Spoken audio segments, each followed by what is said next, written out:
Oh my God, hi. This is Devin from Disney Adult, a podcast brought to you by the Trident Network. On Disney Adult, we bring together Chicago comedians to watch and discuss Disney movies from the perspective of adults. In these movies, there are things we love, things we hate, things that maybe haven't aged so well, and things that are timeless. The Trident Network's wonderful podcasts, including Disney Adult, can be found anywhere you get your podcasts. Subscribe today.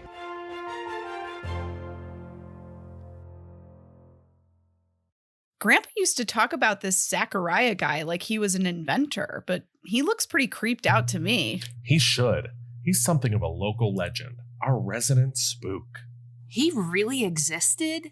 That's what they say. He lived with his young bride on Coal Hill, just south of town, almost 200 years ago. What did he do to get so famous? He burned things down. Supposedly, Zachariah loved only one thing more than his wife, and that was fire. They say you could see it in his eyes. Fires broke out constantly in the hills around his home. The town did everything they could to try and stop him, but it was his wife who finally said she'd had enough and tried to leave him. Tried? What'd he do? Set their cabin on fire with her still in it. He killed her? Afraid so. But in a fitting end, they found him guilty of murder and sentenced him to be burned at the stake in the town square. The fires didn't end with Zachariah. That night, the courthouse burned to the ground. They said that he still roams the hills, seeking his revenge. Oh.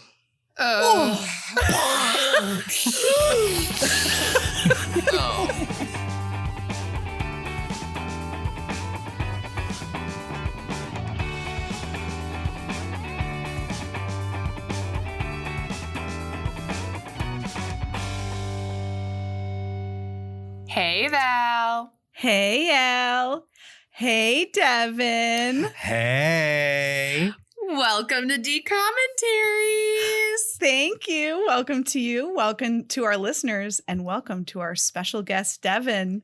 Devin, introduce yourself. Yay, Devin.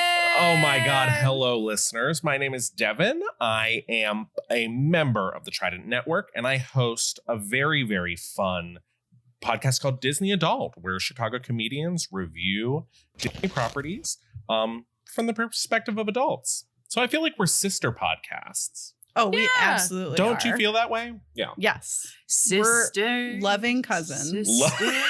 Okay, loving cousins. Cousins. Because, you know, cousins, like, actually get along better than sisters do. Yes, of course. I feel like, you know what I mean? That's how I feel about you. There's something about living with somebody that really pushes you to the edge. Irks your gears. Irks your Irks your gherkins. Oh. Yeah, and we were guests on Devin's podcast a while ago when we watched Hercules. That's right.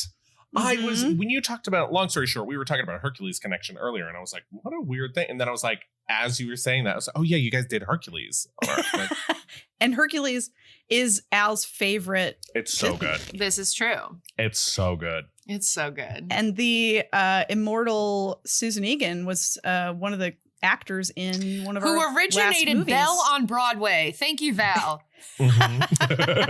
Which we forgot to mention and we were trolled for. We were almost got beat up by all of our listeners for not mentioning that. Good job, listeners. Keep them on their toes. Keep us humble. That's right. The important Mhm, facts. Yes. Priorities. Oh. Well, we're so excited to have you here today, Devin. Oh, I'm so excited to be And here. and today we're talking about Scream Team. Bum, bum, bum. Wow. If you can't tell, everyone has opinions, which we will Yeah. talk about. But let's do the business first, Do and your then business. we'll talk. I'm gonna do my business. Business gal doing her business. Val. Those lines make me feel like you're taking a puppy outside and you're like, okay, go do your business. What? That's what my mom would say to Eddie. Be like, okay, Eddie, go outside and do your business. And then he'd come back and he'd just like signed a bunch of contracts, had the morning paper. He has a cigar hanging out of his mouth. He's walking with a briefcase. Tiny little sell, buy. When I get home, I expect kibble to be on the table. That's right. Me and Eddie, we're just doing our business. Anyway, Scream Team came out on October 4th, 2002. So we skipped 2 months in between our last film and this one. Obviously, this was a Halloween release. It was directed by Valentine's Day release. It's very romantic. Very romantic movie. It was directed by Stuart Gillard, who also directed Full Court Miracle, Going to the Mat, Twitches 2, as well as a bunch of episodes of Charmed and 90210. So and those are coming up. We haven't seen Full Court Miracle yet. No, this is the first of Stuart's reign. His debut. DCOM reign. We have a new Stu shout out.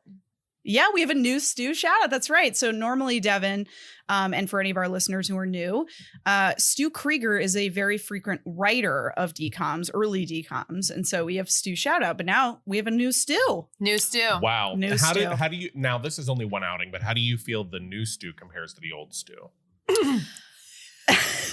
Never mind. I got it. Let's hope there's room for improvement. Oh my God. Yeah. Oh boy. I do feel like this, we'll talk more about this, but I do feel like this movie was very on brand for this kind of DCOM. Like, I don't feel like this was like, what is this? This doesn't make any sense kind of situation. Just for the record. That is how I feel. Oh, yeah. Yeah. It was we'll talk about it. Yeah.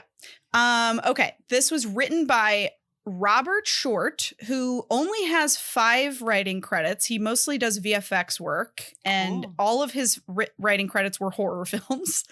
And then also Dan Berenson, who also wrote Up, Up, and Away, Eddie's $1 Million Cook-Off, Stuck in the Suburbs, Halloween Town High, Twitches 2, Cheetah Girls One World, the Hannah Montana movie, the Wizards of Waverly Place movie, Camp Rock 2, and a bunch of episodes of Sabrina the Teenage Witch. Wow. That's a resume. That is a resume. Mm-hmm. That is a DCOM resume. I knew I recognized that name when it came up on the credits. Yep, like, that's why. Because we'd already watched before. Yeah, we've already watched Up, Up, and Away. So again, we're at the beginning of Dan's reign in the DCOM universe. Yeah. So we have a lot to go with Dan. We got to come up, Al, you got to come up with some fun Dan Berenson thing. Not this time. We already got a new Stu shout out, so... New Stu. No Stu. A new Stu shout out. That's how we have to say it now. So, well, the next time Dan makes his way around, I got something in. I got a pocket of something. So. Okay. All right. The cast is as follows. Mark Rendell plays Ian Carlyle. He hasn't been, I mean, he's definitely been in a lot, but he's like a very traditional character actor where he's been in like one of everything. And he's very clearly Canadian. So a lot of it I'd never heard of before. Okay. But he was in the Neverending Story TV show as, what's the main kid's name in Neverending Story? Anybody? Whatever. That guy. I have no idea. It's like Bastion or something. Maybe it is Bastion. I don't remember, but it's something like that. And then he voiced Arthur for like a few episodes of Arthur. I was very confused about that. Like Arthur the Aardvark? Yes, Arthur the Aardvark. But like not the whole series, just like some. I don't know. Wow. And then he got too old. They said, your voice is getting too I guess low, maybe, buddy. yeah. It like broke one day and they were like, nope, we're done. That's rough. That's the biz, baby. Yep. And then this is going to be a common theme today, and Al is going to enjoy this. He was also on an episode of Murdoch Mysteries. Okay, now here's where we pause for one moment. Last week, I texted Val, Val, I have something so important to tell you, but I can't tell you until we are recording so I can get your reaction to this. Val? Okay. Episodes of Murdoch Mysteries are on Hulu.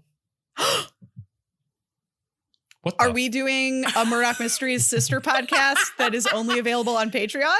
Yeah. We're gonna watch it. It'll be like the Boy Meets Pod podcast where we watch every episode. Yeah, we're gonna watch every episode, and then we're gonna find all of these people in the episodes that they were in. Okay. I was searching on Hulu the other day. It popped up. I literally audibly gasped. I was like, we're watching it. We are 100% watching it. Yeah. So, Devin, just to catch you up, Murdoch Mysteries basically is the Law and Order of Canada. So, like, any character actor on Earth has been in an episode of Murdoch Mysteries.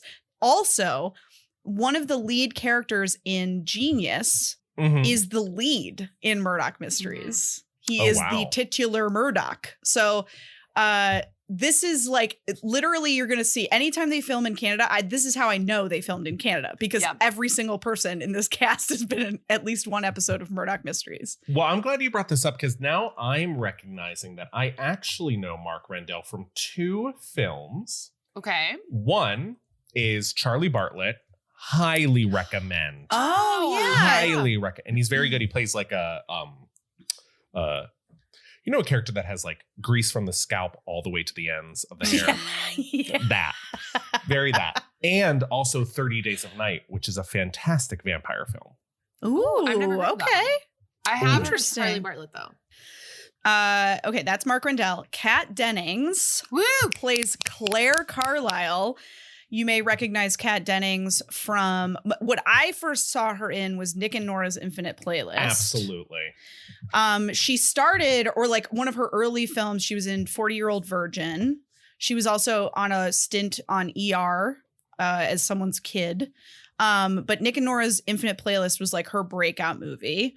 And then since then, she has 2 big things. One is that she's one of the leads on 2 Broke Girls. And the other is that she has been in all of the Thors and now WandaVision as well in the Marvel Cinematic Universe. So she is so funny in she is literally the only thing that I like in the first 2 Thor movies. Yes, truly. She calls Thor's hammer, which is Mjolnir. Mew. She's very good. Also, I first recognized her from another movie called Charlie Bartlett. That is bizarre. They reunited. Because they did this first. Yes, and then they reunited, 5 years later on this? Wow. I went to look up what I know her from because I don't know her first thing from Nick and Nora's Infinite Playlist. And my thing that I recognize her from is Raise Your Voice with Hilary Duff. Oh, interesting. Okay. La la la la la la la. I forgot about that movie. That's so funny. I just felt like this movie was so funny to watch her in because she's great. And this is not a ding against her at all, but she has this like energy about her. And you can see it in this even like when she's like 12 years old or whatever. She's a face actor for sure. Oh, she's great. I love her.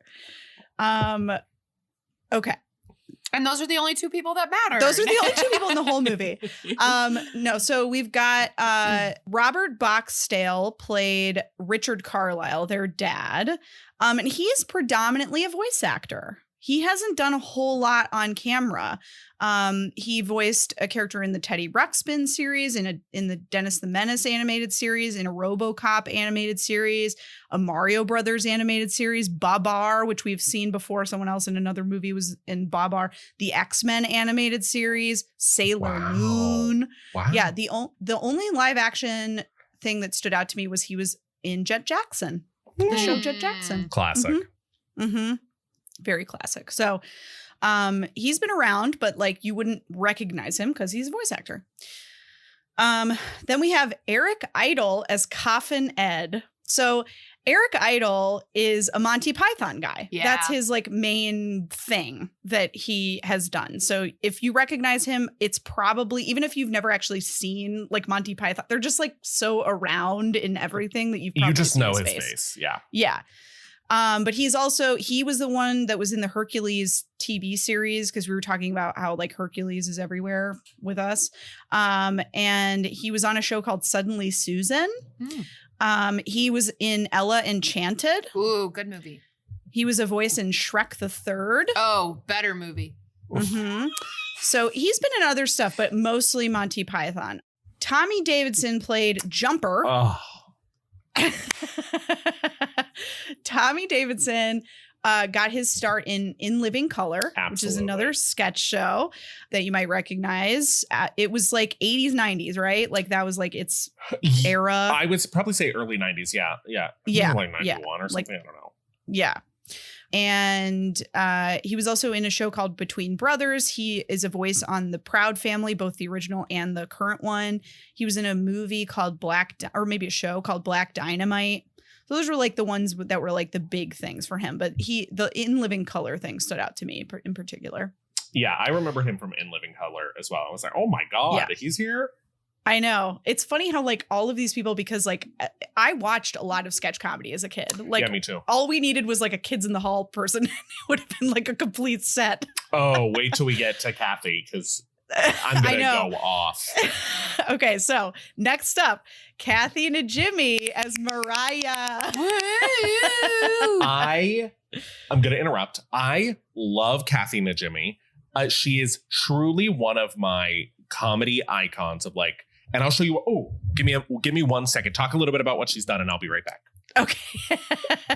So Kathy Najimy, one of her first movies that she was in was Sister Act, which is what I first knew her from. And then she is very well known for being one of the Sanderson sisters in Hocus Pocus. And that is probably what, like, those two things, Sister Act and Hocus Pocus, are probably like the two like big things that most people recognize her from. Absolutely. But she was also in a short-lived sketch show called the Kathy and Mo Hour or something like that. Kathy and Mo Show. It's so funny that you should bring that up. So, Kathy Najimy and Mo Gaffney were a comedy duo, and once again in the late 80s, early 90s, that had a sketch show, a two-person sketch show, a two-person feminist sketch show. And when I say it was one of the first things speaking of Sister Act, and then also Whoopi Goldberg has a solo sketch show from the early 90s that I can't recommend enough. They all stand up. I have it here. You have to buy it on DVD. The Kathy and Mo Show, and their first one was Parallel Lives. I cannot recommend enough that every single person who wants to do and write sketch comedy must watch it. It's a thing that nobody talks about, that nobody ever, and it truly, to this day, the sketches hold up more than you could ever imagine. Then they renewed it, like they came back. I think this was after Kathy and Mo both work, but like this is after Kathy was sort of on Sister Act, I believe. They came back and they did a second one called The Dark Side, which is still very good. It's like when sometimes it's hard for people to go back to their roots after they live a different life than they were when they wrote the first material. But I cannot recommend it enough. I could not find it to stream it anywhere, so you have to buy the DVD. That might still be the case. But it is, to this day, I don't want to build it up too much, but it truly changed my life. Aww. I love Kathy. So seeing her here is a little rough. They didn't give her a whole lot to do. No, I would say it's a feature of the film more than not her. She's. I mean, also, what a great sketch comedy like trio as the ghosts. I know, right? I know. That's what they were going for. They tried to like put this entire film on their shoulders, and that didn't work because they didn't give them anything to work with. Yeah, it should have been the opposite way around. Right. They should have said, like, let the ghosts do stuff and then we'll figure out what these kids are going to say. Right. Exactly. Also, I just want to say, so Kathy Najimy has done some other stuff. She was a voice in Pepper Ann.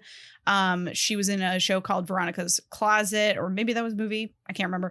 But one thing I want to call out, just because it's specifically relevant to me, is she was on a show that probably no one else has ever seen called Numbers, with the guy who is the elf from the Santa Claus. And he's also in 10 Things I Hate About You. Mm-hmm. But he plays like a mathematician who solves crimes using math. And my dad is a mathematician. So my dad loves numbers, like loves. So it's like, you know, it's on in syndication. It's like, you know, playing on TBS and all this stuff. So like whenever I go visit my parents, inevitably at some point numbers. On? Oh, yeah. Wow. Oh, yeah. If you told me that elf from Santa Claus, Bernard, if you told me that he was a young Oscar Isaac, I would believe you. Oh, yeah. They are very, I totally see it. I'm looking at a picture of him right now. He's like a nerdy Oscar Isaac. Yeah. So anyway, yeah, she plays like the love interest of his dad or something in that show. And I remember when I first saw her, I was like, that's Kathy fucking Najimy. Kathy Najimy, a comedic icon. I love her. Oh, she's also, this is a fun fact, she's also a voice in WALL-E. Good for her. I know. Apparently she's Peggy Hill on King of the Hill. I had no idea. That's right. That was the next thing on my list. And then she was on Veep, which I love. Mm-hmm. And she was more recently in Younger with Hilary Duff. We've come full circle. Oh, love it. Love her. I'm so glad we had this incredible aside about Kathy Najimy. I love her. I'm in love with her. I cannot tell you how great this is. You have to watch this, everybody. I actually recently watched Sister Act. I don't remember the last time I had seen it. I saw it as a kid, and it wasn't like a movie that like we had on VHS, so I didn't continuously watch it. Yeah. I still have it on VHS. It's so good. Oh. I have done the musical number from the end of the second movie as karaoke before. I know every word of that entire thing. I've done it in drag. And then it either kills or people are like, what's that from? Right. I'm like, oh, great. Devin, what's your drag name? Zetus Lapidus. I honestly did not know what I was getting into when I asked that. And that is, well, Val can't cut that out now. No. That's true. Whenever I picked it, I was like, I want something to be like a nostalgic reference that only, and I really put a lot of thought into this, only a certain amount of people would get it.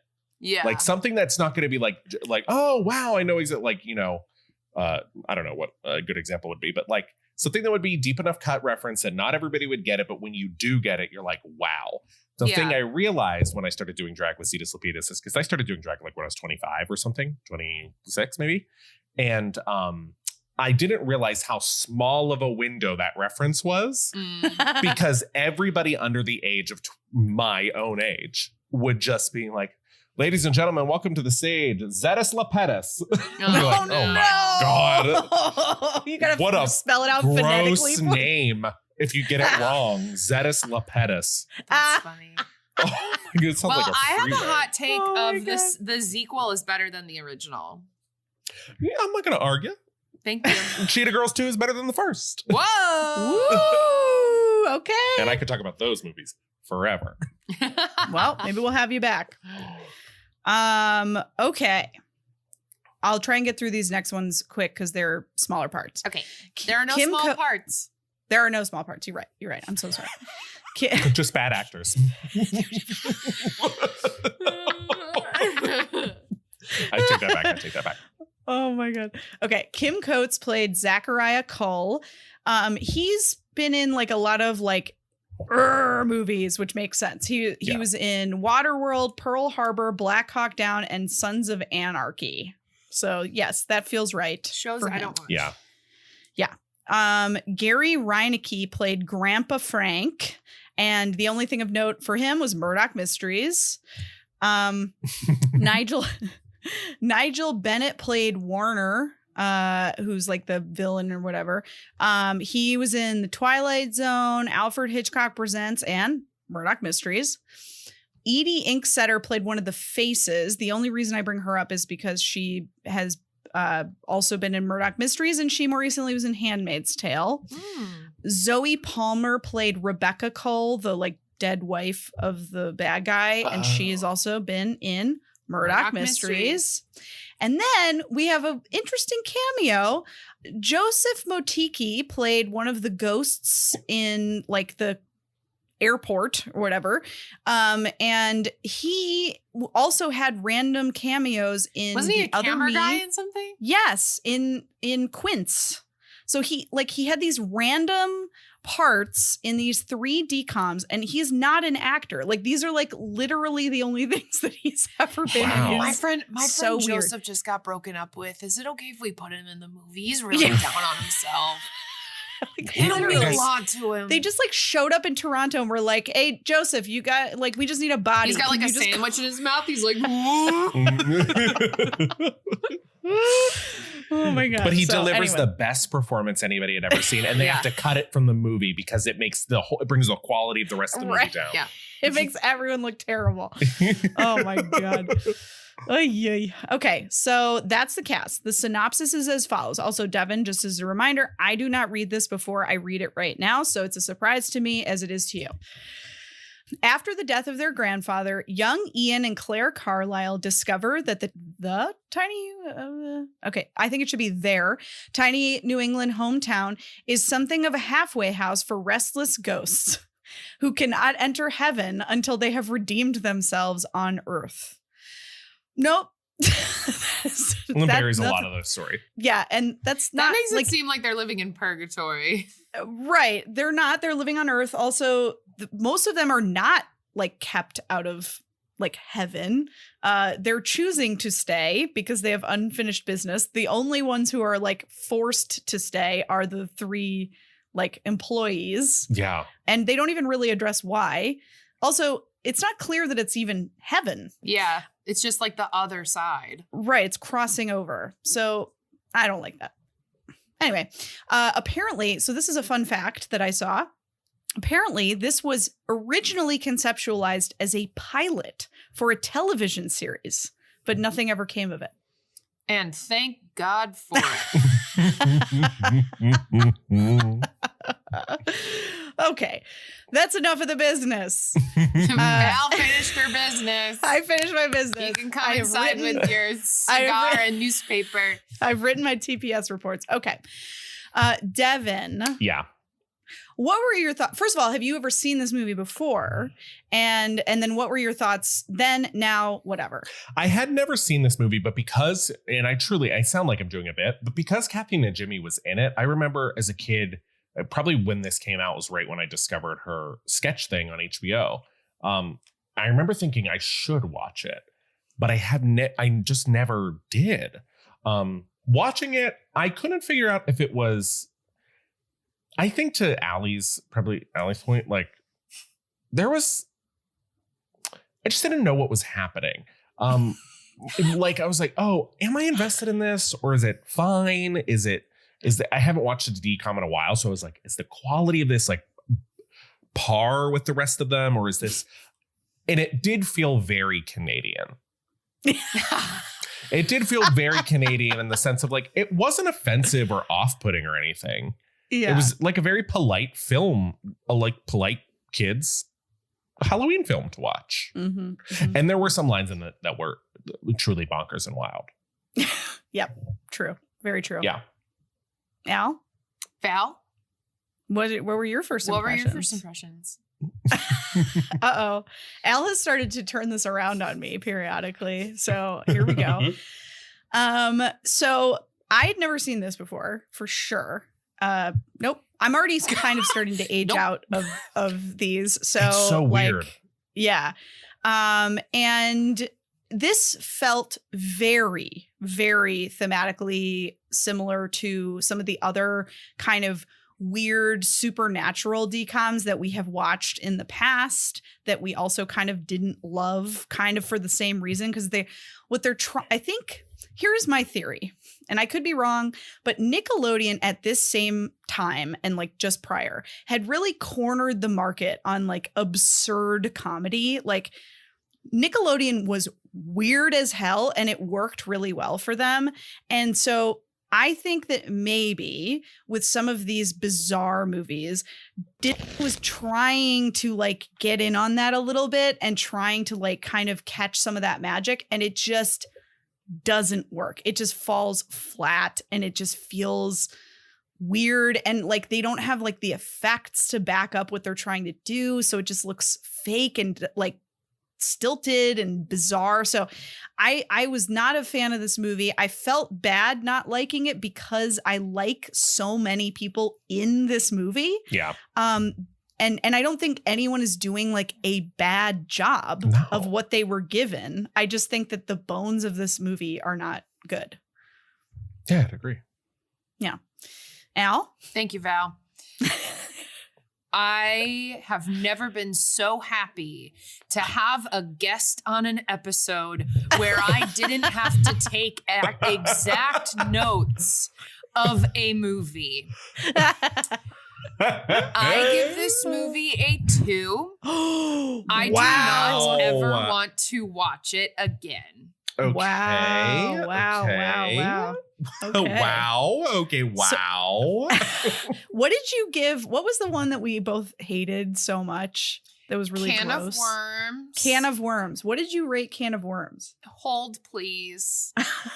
I forget which one it was while you looked that up, but there was one episode I listened to where you guys rated a movie so low, and I was shocked. Now, I haven't rewatched it. It could be just as bad, but from my memory as a child, I was like, there's no way. Was it You Lucky Dog? No, it could have been Luck of the Irish.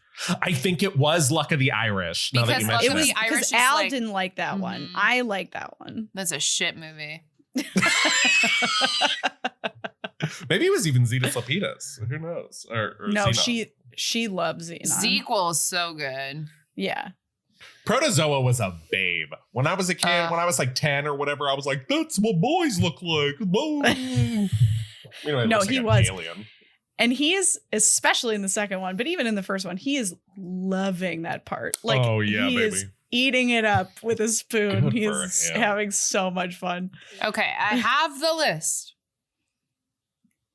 I gave Can of Worms a 1. Okay, so this was still better than Can of Worms. Better than Can of Worms. But You Lucky Dog is better than this movie to me. Wow, okay. And close. I don't agree. Oh, wait, no, a 2 I gave to 'Twas the Night. So on par. Oh, yeah, I with 'Twas forgot. the That was Night. terrible, too. Yeah, so all of this to say, you'd have to tape my eyes open for me to watch this movie again. Wow. Fair enough. That testimony makes me think I need to watch more DComs now because Yeah, you do. I was like, oh, but you listen to our podcast, so like you don't need to watch. I get my fix. I do such a good job. That's of honestly, true. it really does. I get my fix. It's like That's watching 100% them. True.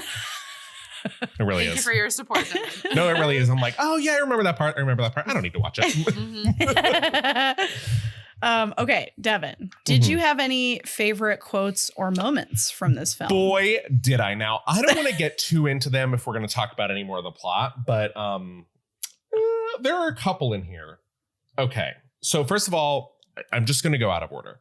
There's a part where the young kid refers to, he says, who's the big cheese around here? And I just thought, why don't we say that anymore? Like, why don't we ask who the big cheese is? Like the head honcho.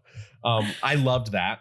And there's another line where at the very, very end, Kat Dennings delivers, and in the perfect like child actor like delivery, delivers a line out of nowhere where the guy's kind of like, oh, what's the big deal? They're ghosts. And she says, actually, he kidnapped my grandfather's soul. So it's actually kind of important. And I loved that. I loved it.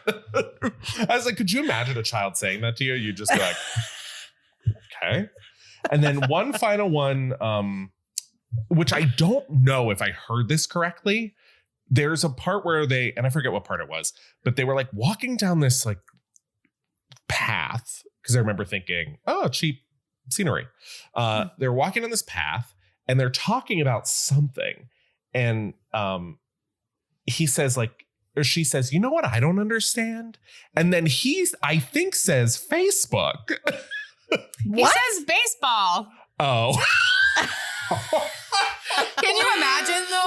I was like, this what is how year we is find out this? time travel exists. 3 years before Facebook. I was like, Facebook? And I rewound it. I rewound it to listen to it again. And I still heard Facebook. That's what subtitles are for, baby. Well, I was like, then maybe it was brand new. I'm so stupid. No, that's so funny. So those are some of my favorites. Amazing. Love that. Al? Thank you, Val. I have no favorite moments. I have three lines that I thought were okay. One, everything is fine. Look, I'm smiling. I thought Devin was going to say this part of the line, but Kat Dennings goes, you know what I don't understand? The brother says baseball, and then the other guy goes, what to wear with denim? And I thought that was so funny. I was so hooked on Facebook, I missed the funniest part. Yeah. You know what I don't understand? What to wear with denim, as she's clearly Wearing all denim. And then I hated that the little kid says, oh, I found this along with some pretty vicious dust bunnies. Ugh. Ugh. I hated it so much I wrote it down. Blech. Yeah, this was a movie. Val, let's hear it. All right. Steeple Falls. Is it hot in here or is it just us? No, really, they have it on the t-shirt. Newsflash, everybody dies. True. Absolutely true. No truer words were spoken in this film. Yeah. Nothing like those energizing pangs of guilt to spur us on. Yeah. Yep. Feel that one. Eternity does not breed efficiency. Whew. I remembered that one. Felt that one. These are all things that like I just sort of had like a yeah, really for True. real. What is it about the men in this family? Oh, yeah. That was I was like, oh, gender politics. Cool. And then they were like, what if no? Oh, okay. I would have been very sent to my room had I said anything like that at 12 years old. Yeah. There was another line that I really loved, which was we did do it at the top, but when he said, what was he so famous for? He burned things down. I thought that was so funny. I know. It's so weird. Why do we know him? He's a pyromaniac. That whole part, like, is really bizarre because it's like so weird. Very violent and dark too. Like it just feels like it's in a different movie. Like it feels like the beginning of an actual horror movie, and then it's not. It's so weird.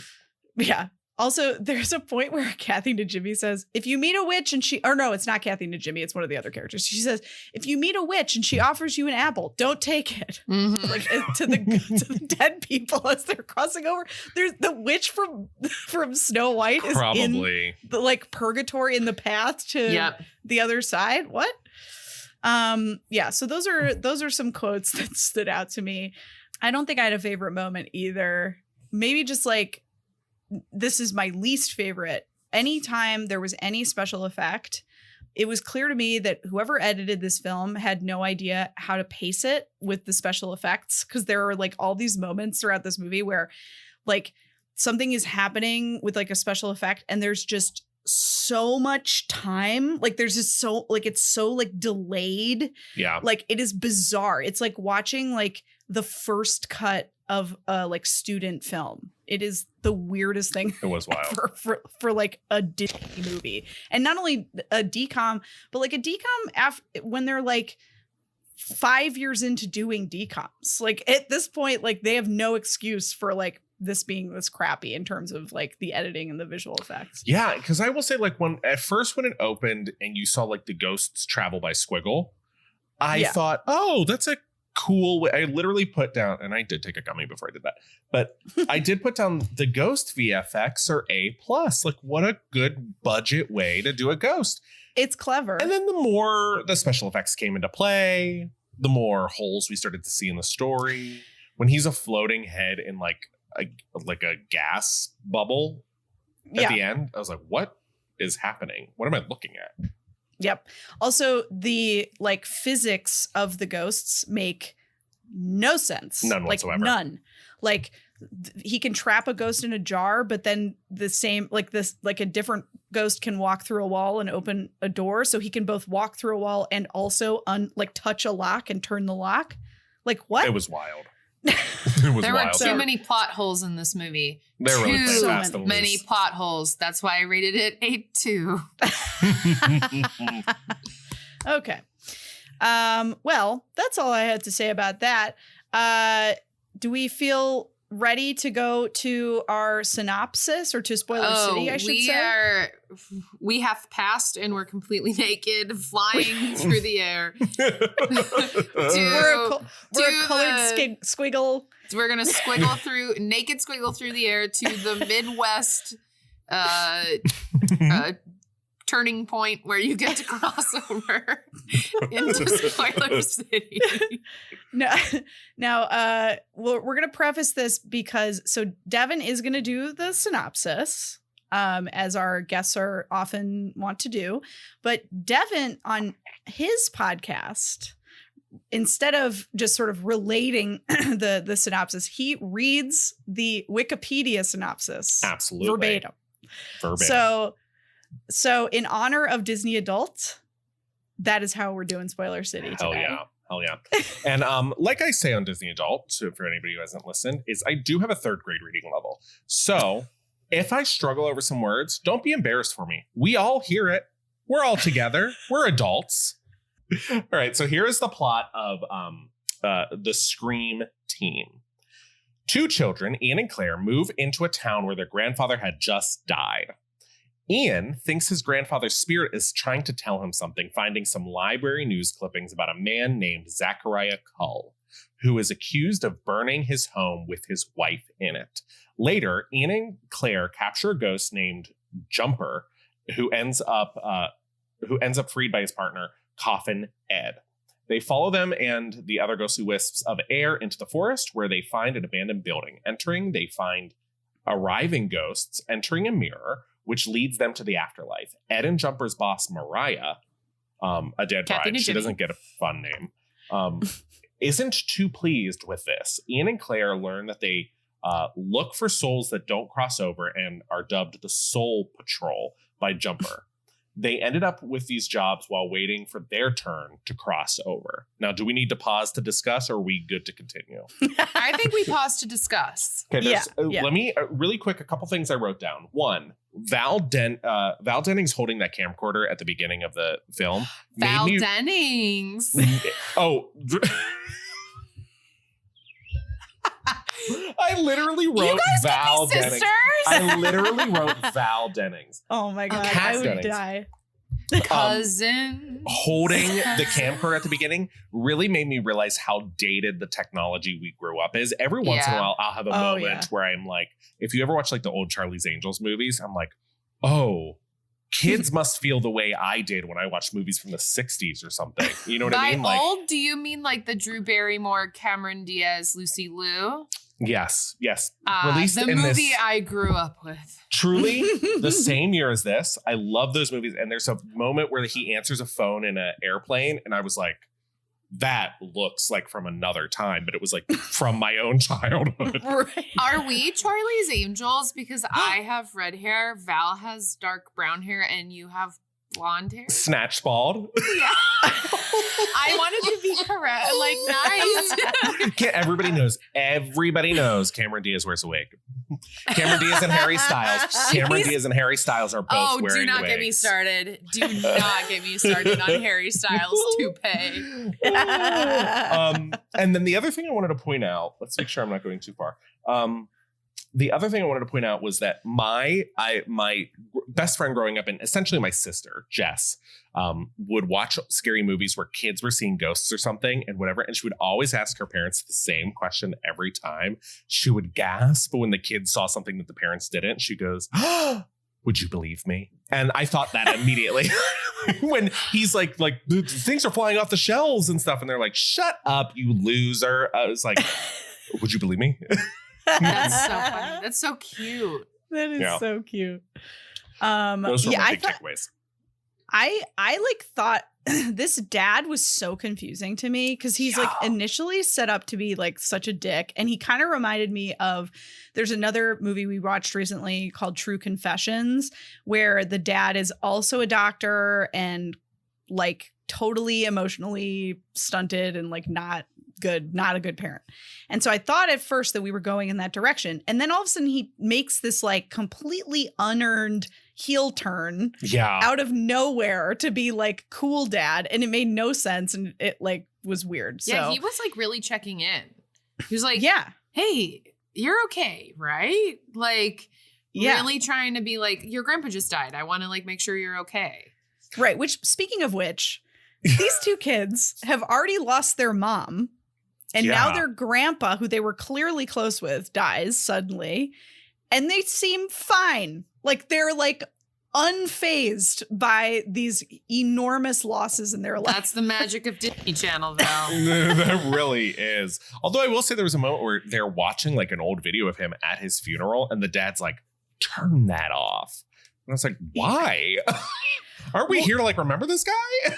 I know. Well, they were like setting up this like weird animosity he had with his dad. Yeah. And like, which, you know, they sort of address it at the end, but like it didn't need to be there. Like he didn't need to have a bad relationship with the dad for this to still play out exactly the same way. it was such a forced storyline. And there's a moment later in it that when we get to it, I'll talk about it. It was so forced that every time it showed up, it felt like somebody wedging between you on the bus. Like what the fuck? Oh, you're trying to have a redemption story with your dad? There's ghosts. I know. Like, just have the dad not believe them because he's a grown-up and he's not seeing stuff. And he's a scientist. Tale so, as old as time. Right. Like, it was weird. Yeah. All right. Continue. Mm-hmm. In exchange for letting their grandfather complete anything he wants finished before moving on. Does that not make sense to anybody else? That seems just a weird. very long sentence, yeah. The children discovered that Zachariah has kidnapped him to increase his powers. The children join forces with the Soul Patrol to destroy Zachariah and release all the captured souls. They confront Zachariah to an abandoned mine where Mariah is able to parry his fireballs. Okay, so many things are happening out of order. I don't know who wrote this. Yeah. But finds that he gained new powers. So that's not really that's two different things. Yeah. So the first time they go, he captures Jumper. And we're like, oh, damn. There's like cops all the time. Like these kids are getting in trouble all the time. So the one time I tried to read the plot off of Wikipedia for somebody else's podcast, it's the worst plot in the world. They're jumping all over the place. I had a feeling, but I like love it. Like, that's why I wanted you to do it. Okay, so Jumper ends up captured, further increasing Zachariah's strength. They don't really talk about how it increases his strength. They just kind of like mention it offhand. Yeah. Kind of like when you have milk as a kid, it builds strong bones. Like where? Only it's human souls. Only it's human souls. In the end, they discover that Zachariah was really misunderstood inventor experimenting with natural gas. And there's 4 sentences left, or 4 paragraphs left of this. Inventions, and he accidentally burnt his wife to the ground because before we thought he did it on purpose, which they don't mention here. When he was killed, Zachariah told his wife to wait for him, knowing that he would be able to cross over due to his desiring revenge against the injustice that had happened to him. At the festival, this is giving me stress because it's telling everything so out of turn. And we don't even know why the festival's important. Right. We don't know. Okay, so let's try to do it. Okay, we'll pick and choose. So they go to get Zachariah. He sucks up the one ghost and he puts him in the well. Then it causes an explosion. We kind of start hearing about fires and all these fires that are starting. They also get attacked by Zachariah in their home at one point when he sucks up the grandfather's ghost. Mm-hmm. And then eventually they get to a point where they ask Mariah to join them and she like begrudgingly does it. Right. And all throughout this, the whole thing with the festival is that there's a guy who was clearly like the rival of the grandpa named Warner, who so the grandpa owned the hardware store in town, which by the way, my grandpa owned the hardware store in the small town that my dad grew up in Pennsylvania. So I felt Hershey. Near Hershey, not in Hershey. Near Hershey, Pennsylvania. Lancaster. New Cumberland. Wow. Val's lying to you, everyone. Her dad was the mayor of Hershey. No, my grandpa owned West Shore Hardware. Oh. Yeah. But anyway, so their grandpa owned the hardware store. Warner owns the construction business. So clearly at some point they were probably friends, but then they became rivals. So anyway, Warner this whole time is planning this big festival. And it's all around the lore around Zachariah Hull, who's the like bad guy with the fire, the ghost who's like mad because he lights everything on fire. And Warner knows that the lore around Zachariah is a bunch of bullshit. And so he's spending all of his energy trying to cover it up, whereas the kids are trying to bring it to the light. So they're in direct conflict. 90% of this movie is these kids chasing two books that their grandfather took from a library that is never once mentioned in this plot. But it's 90% of the movie is them trying to find the books. They're old newspapers. That's what they are. They're old newspapers. And they break into this guy's house to get these old newspapers. Yeah. And then they finally get them, figure out what's going on, and then he immediately throws them into a fire. By the way, and the other thing that's so wild. So they get the newspapers, and we're going to have to piece this together and then go back. They finally get the newspapers. They reveal the whole thing is he's falsely accused, and he's just upset that he's falsely accused. Mm-hmm. But this whole time, this guy's like trying to hide this like little piece of history trivia from the world. I'm like, who cares? Like, have the festival anyway. That was my thought. Like, what? Who? So what? Say, oh, it's not real, but it's a town story. And now we have corn dogs and funnel cake. Right. Hello. And then there was another fun thing moment. I thought it would come up in the plot, but the plot has led me astray. Probably my favorite part of this entire movie, I think sums up the whole movie in its entirety. They discover the plot. Kat, Ian, and the dad are sitting in a library in the middle of uncovering the plot.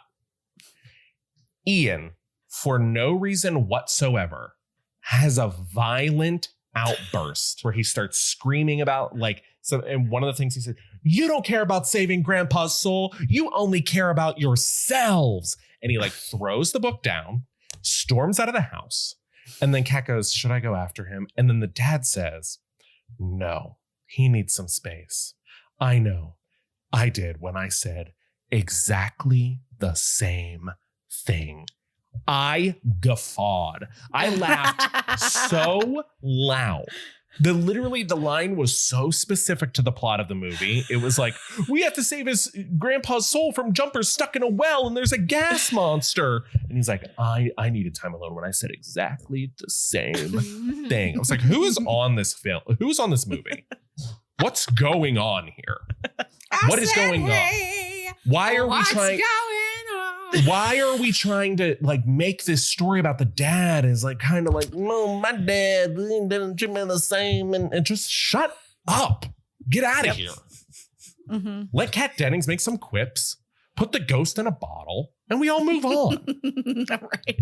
I know there was this whole thing, which this idea is not a bad idea in theory, which is because I have experienced this both with my dad being from a small town and also with my husband, Michael, being from a small town, right? Where we go back and there's this pissing contest about the people who stayed and try to make it well, girl, I stayed and my life is amazing, all this stuff, right? I'm better for staying. And then all the people who are left know the truth, right? But you can't have that conversation. And they are trying to do that in this movie. Warner is well, my sons stayed, and you left. You abandoned your dad. Too bad. Mm-hmm. And it turns out that the grandpa wanted him to leave the whole time, and that's why he was so distant. And all of that is interesting, in and of itself, right? And it's very real. It's very relatable. Devin is nodding the fuck out of his head because it's true. Amen. But it didn't work in this movie with this other wackadoodle story around it. It needed to be one of two stories, not these two things that make no sense laid on top of each other like this. For real. Anybody who's left a small town knows the line, you think you're so much better than everybody here. That is their go-to, baby. Yep. Oh my God. You live around public transportation. You think you're so much better than us. It's like, what the fuck? I do. Thank you. Oh yeah. Did we finish the plot from Wikipedia? Okay, so let's finish the last two things. The children and their father return home to find the grandfather's spirit waiting for them. I kind of zoned out at this point. The Soul Patrol kept their promise to take care of him until he had take care of his unfinished business. He reveals that he's proud of his son and that he wanted him to leave the town. When he asked, blah, blah, blah, eternity can wait a while they spend a little more time together. So the dad and the grandfather get to spend time, even though like the kids are the ones who did the whole thing.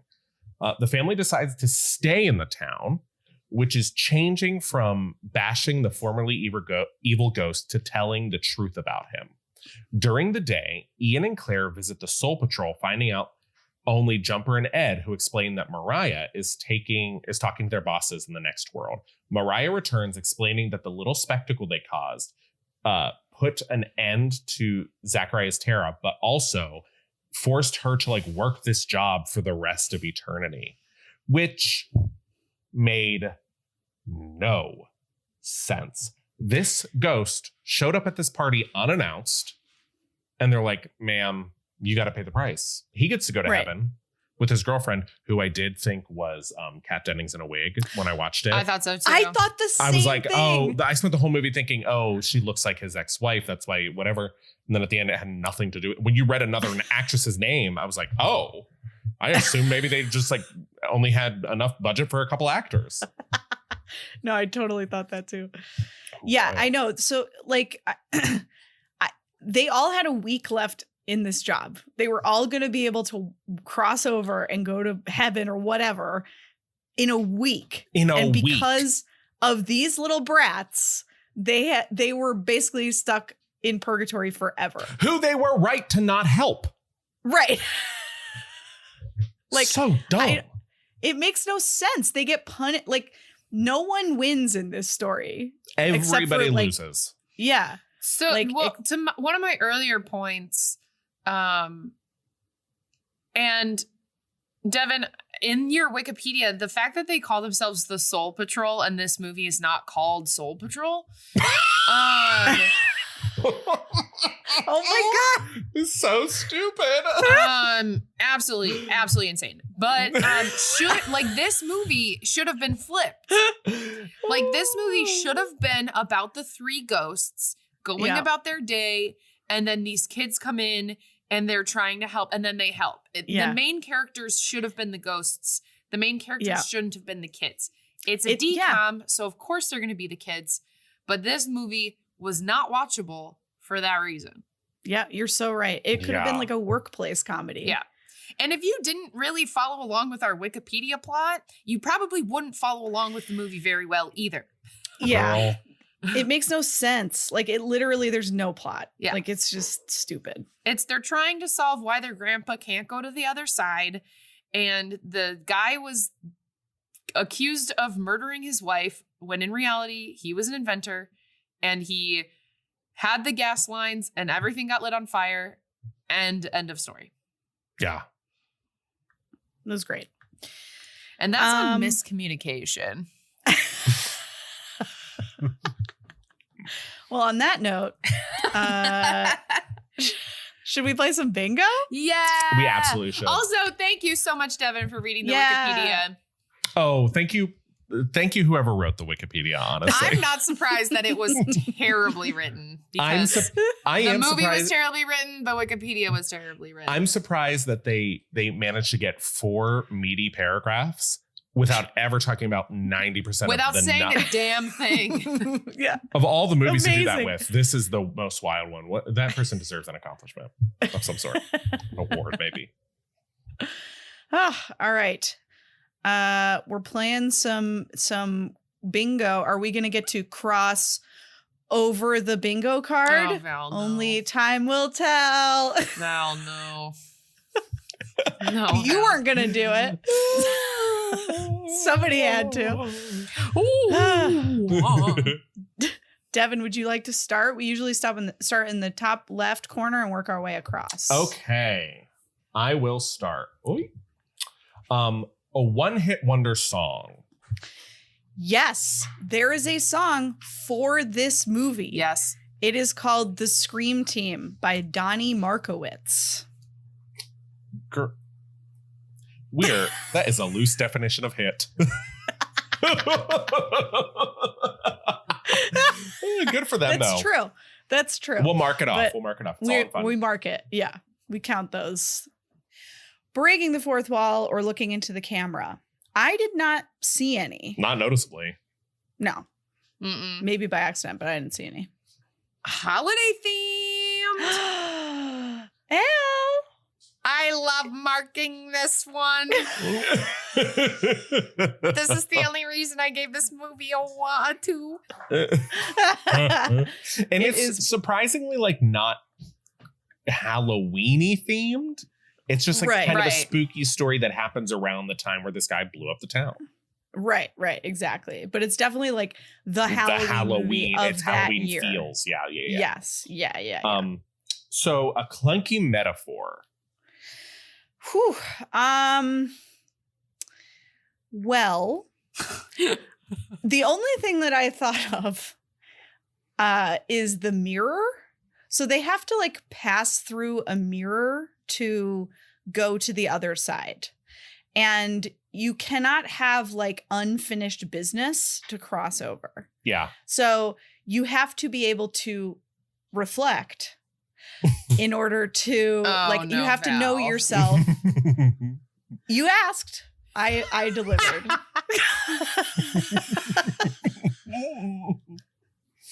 And it's clunky as hell.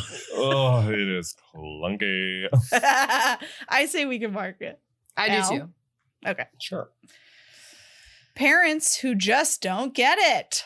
Yup. At times, yes. And then also at times they're like, do you get it? Right. All of a sudden he gets it. But Remember that why? line where he was like, you guys broke it down. I can't believe it. But why would you go looking for some papers? I'm like, whose side are we on? Right. Pick a lane. To quote Halle Berry, if you're with us, then be with us. From Storm from X-Men 3. Right. Oh, right. yeah. I love that one. Al knows for sure. A cool non-parent adult. I would say the Soul Patrol. They're about as cool as it gets. Yo, once again, why wasn't this movie called Soul Patrol? That is, I didn't even think about that. And that is like such a good call. Somewhat too famous for a TV movie. I feel like yes. Kathy and Jimmy should not be in this. Yes. Yeah. The Monty Python guy alone. The whole Soul Patrol gotta go. Yeah. All of them. All of them. Yeah. For sure. Yeah. Competition to resolve the central problem. No.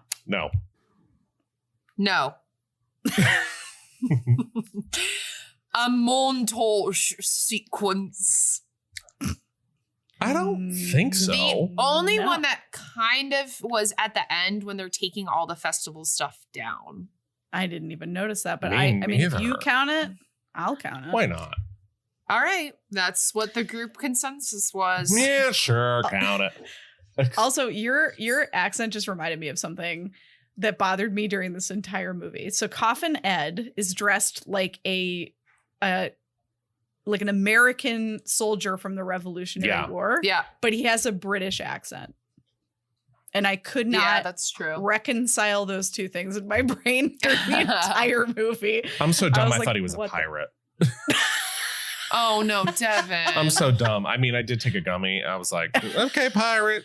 I think I would have liked this movie a little bit better if I had taken an edible. Yeah. I would not. I for did have to real. watch the last 25 minutes again because I forgot. Okay, maybe never mind. Cliche villains. I don't Crazy ghosts. Yeah. Fire throwing ghosts. Fire breathing ghosts. Yeah. Also, the misunderstanding of the villain is a little cliche of like, he was a ghost that we just never understood. Like, I feel like ghosts are always not being understood. Yeah. No one ever 100%. gets me. Clothes or item that you owned. Mm-mm. So most of the movie, Kat Dennings is wearing this pair of bell-bottom jeans that have sort of like raised like seams on the front and back, like in the center. And they're very specific to like this era in time. And I had those exact Nice. jeans. Wow. Mhm. Rotten Tomatoes, 40 to 60%. Now, Devin, did you look it up? I did look it up. Okay. Okay, So don't tell you don't tell Val because we know, but Val does not. Mm-hmm. So I, as a reminder, I guess what I think the Rotten Tomatoes is. If I'm within 5 percentage points of the correct answer, I get to feel smart. If the score is between 40 and 60, we get the square. I am going to guess 36%. You are incorrect, Val. Oh God. We do get the point. Oh God. 56. Well, we do get the point. Woo! Great. Mm. Okay, my turn? Yeah. Yeah. Do we have a happily ever after? I'd say so. Yeah. I mean, as far as we know. Except for the ghosts who get trapped in. Yeah, that part made like absolutely no sense. Weird downer at the end. Yeah. What the fuck? And it's played for laughs. Like, that's not funny. Yeah. Yeah. Yeah. We're going to punish you for someone else's crimes.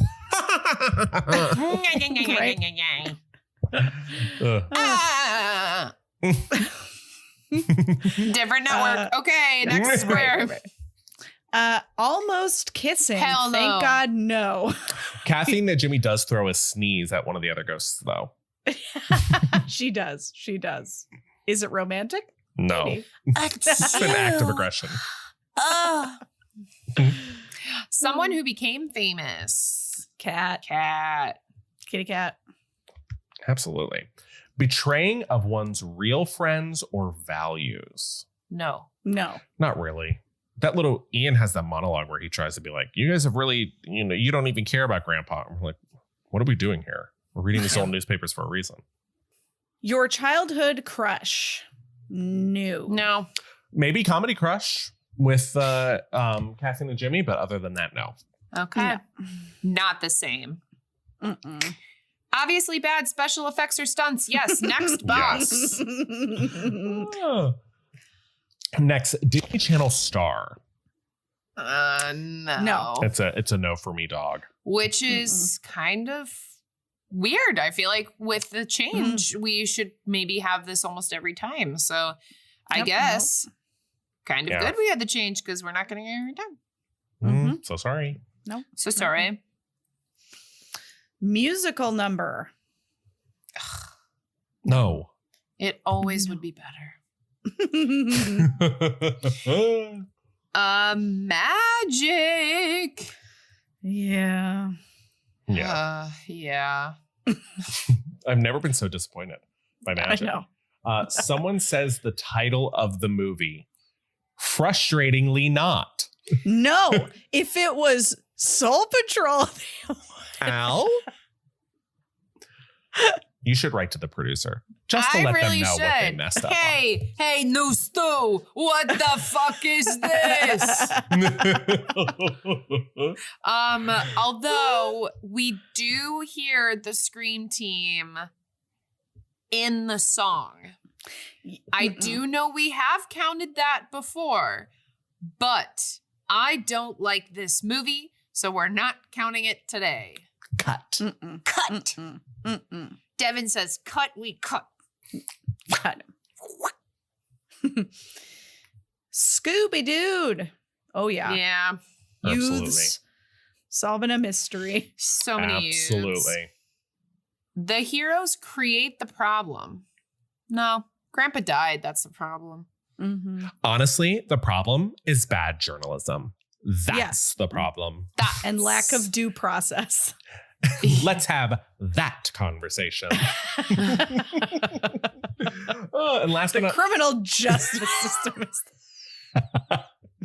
and last but not least, the lead is a fish out of water.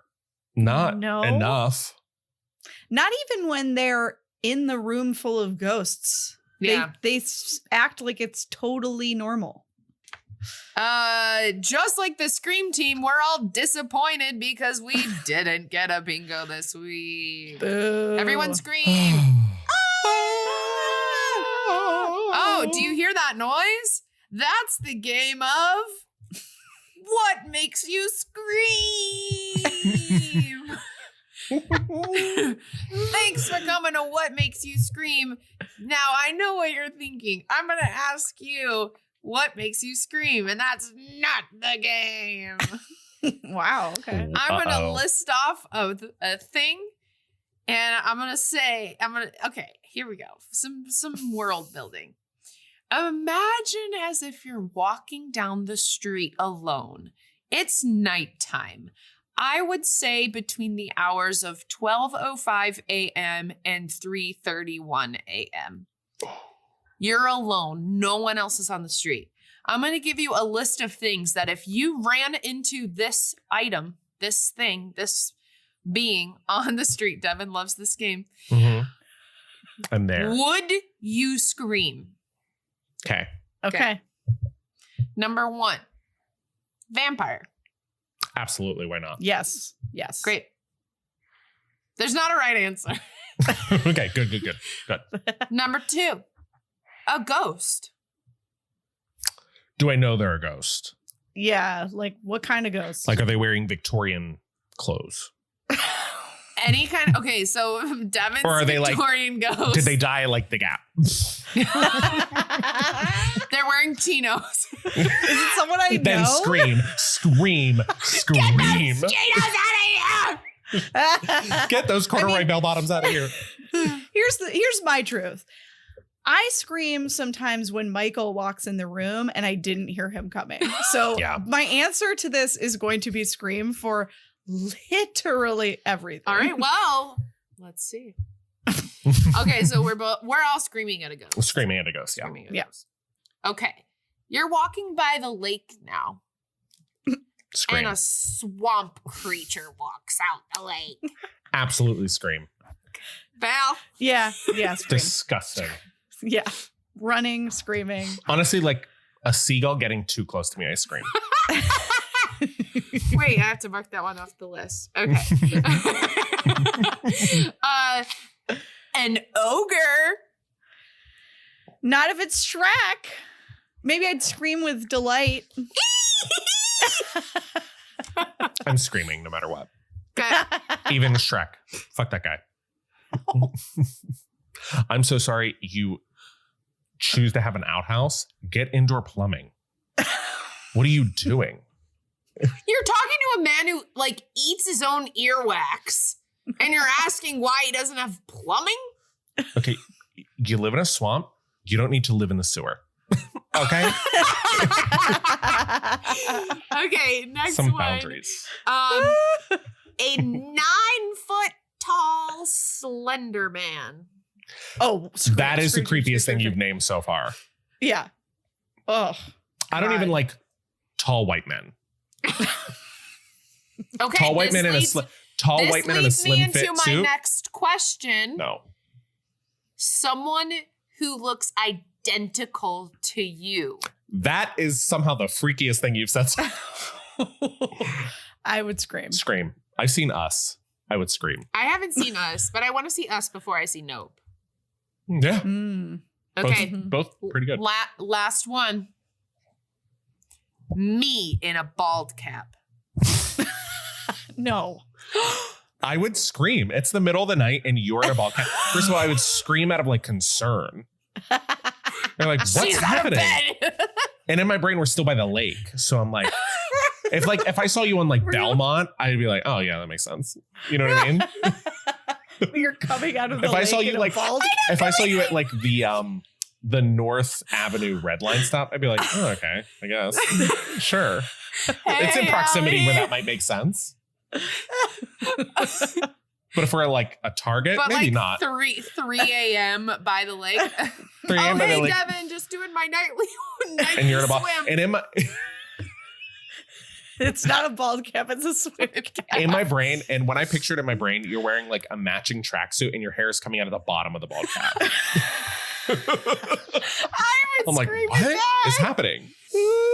Amazing. Thank you for playing. Yeah. What makes you scream? Oh. So, Devin, we talked about Disney Adult. Do you have anything else that you want to plug? Definitely Disney Adult. As it is my tried and true, the love of my life, the podcast of stay tuned. I would love to do more with it, but also we have such a catalog of great episodes. And I would ideally, I don't want to sell myself, but we have a great catalog of episodes that you should absolutely check out. We're currently in the middle of a classic season. What comes after that? Who knows? Maybe we'll do more Marvel. Maybe we'll do something else. Who knows? Because Marvel releases enough shit that you could. Have you done a Pixar party? We've done a Pixar season. We definitely have a Pixar season. We have the 90s movies. That's how we started. Great. We have movies based on rides for any Disney park freakazoids. Nice. And classics has really been an absolute blast. Wait, Devin, where can people find you on social media? Oh, well, here's where you can find me. Follow the Disney Adult Podcast. It's at Disney_Adult_podcast. Follow that for fun stuff. We love to hear from people. We get messages from listeners, which is wild. So we love feedback. We love to hear from you. We love to, if you say something funny, maybe we'll read it on an episode. If you say something problematic, I will dox you. But follow Disney Adult. Yes. Great. Well, this has been an absolute delight. Also, before I forget, next episode we're watching You Wish. And I love this one. I've never seen this. Devin, we love you. I love you. You're the best. I love you, Val. Love you. Bye, Val. Bye, Al. Bye, Devin. Bye. This podcast was produced by me. And me. And it was edited by me. The music was composed by Michael McNally. You can find us online at thetridentnetwork.com/dcommentaries-pod. And you can find us on Instagram and TikTok at dcommentaries. D-Commentaries is a part of the Trident Network. To learn more about our videos, live shows, and other podcasts, please visit thetridentnetwork.com. Disney Channel original movies. Damn it, Allie.